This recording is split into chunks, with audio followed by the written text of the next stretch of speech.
Breaking news, breaking news, breaking news. LeBron James will not pick up the option on the final year of his contract with the Cavaliers and will become an unrestricted free agent today. First reported by Cleveland.com and confirmed by our Brian Windhorst. Stephen A., your reaction, sir? Well, I'm not surprised. I mean, he could still sign a one-year deal to return to Cleveland. He could decide to leave permanently and sign a 4-year deal. I mean, he's still in position. If he wants to sign a 5-year deal with the Cleveland Cavaliers, he could sign a 5-year deal for $207 million. If he were to leave to go to the Los Angeles Lakers as a free agent, he'd be forfeiting about $55 million because the most he could get is a 4-year, $152 million deal. But he is one of, I would say, only 2 or 3 players in the league who can legitimately, from a fiscal perspective, afford to do so, and it wouldn't pinch him at all because of the money he collects in endorsements, the money he's already made, the investments that he's made. LeBron James is a businessman. He's approaching, if he's not already, a billionaire. So he has so much money. It doesn't mean much to him compared to what it would mean for other people. But it's not a surprise that he did this, and I think it leans more towards him leaving Cleveland than him staying in Cleveland. Although when you think about what the money's worth, like what's a ring worth, or what is the how much would you pay to tip the probability, the percentages in your favor that you'd even win a ring? Is that $50 million? You know, like what that for LeBron James it might be, because LeBron James is chasing Jordan. He wants to be known as the greatest player who ever lived, and right now he's losing the race. But he's in it so long that maybe ultimately people will consider him the greatest ever if he can still pull a few rabbits out of hat. And so if that means foregoing money, even $50 million for anyone else, I would say not so fast, everyone. Well, he has so much money. What's $50 million? It's a whole lot.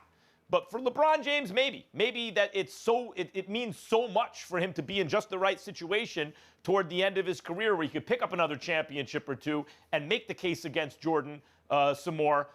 Maybe that's worth it to him. I would say this, though, Stephen A., the idea that he would go back to Cleveland, and I saw Jalen Rose talking about this on Get Up in recent days.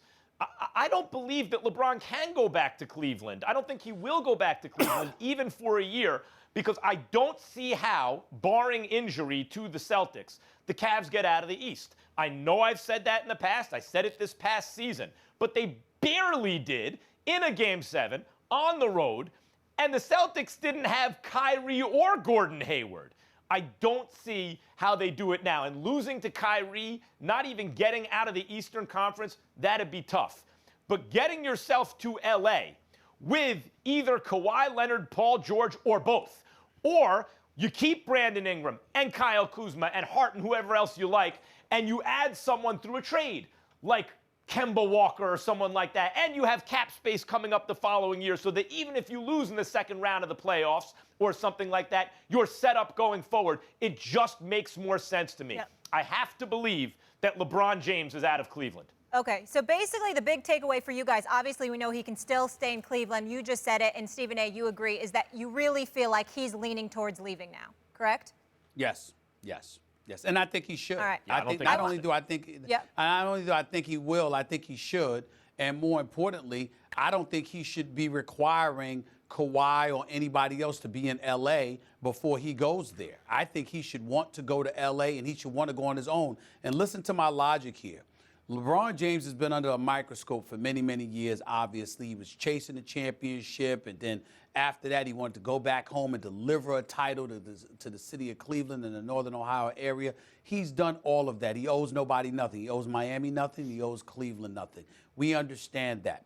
The thing about it now is that, you know, a quality of life decision does matter, especially if you have faith in the organization that you're joining, that they'll get you the requisite pieces necessary in order to eventually deliver a championship there.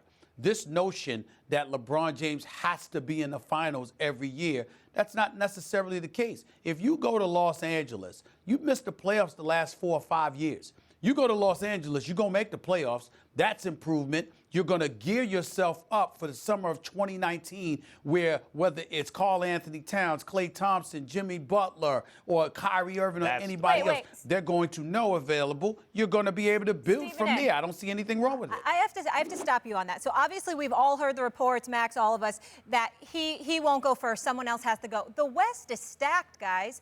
So by him saying that I'm waiting for somebody else to go, that's saying to me that he still wants to win. He cares about winning, and he cares about winning this year.